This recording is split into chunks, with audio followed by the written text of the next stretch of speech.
Bank Indonesia wilayah Sulawesi Selatan bekerja sama dengan 30 perbankan sengaja menggelar pelayanan penukaran uang tunai pecahan kecil dari tanggal 22 Mei 2018 hingga 8 Juni 2018 di beberapa titik di Sulawesi Selatan, mengingat kebutuhan uang tunai jelang Lebaran terus meningkat. Salah satu lokasi pelayanan penukaran uang rupiah pecahan kecil terpadu, yakni lapangan Karebosi Makassar, sudah dipadati sejak pagi.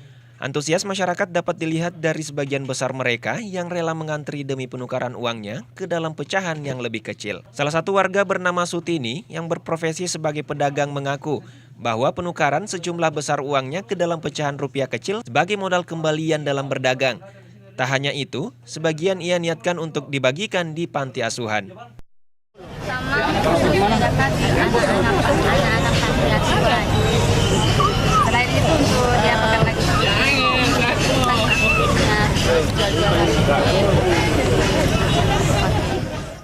Sementara warga lain, Nur menyebutkan jelang Hari Raya Idul Fitri, ia sengaja menukarkan uangnya ke dalam pecahan kecil untuk dibagikan pada anak cucu serta keluarga. Ia menambahkan bukan nilai yang menjadi hal utama, namun rasa kebersamaan. Adanya uang ini kita bagi-bagi ke keluarga, kasih 2.000, 5.000. Ini bukan nilai nominalnya yang diinginkan, tapi makna daripada kebersamaan menuju kebahagiaan. Keuntungan lain yang diperoleh masyarakat, yakni di sini masyarakat bisa menukarkan uangnya di bank mana saja, tak harus di bank tempatnya menabung.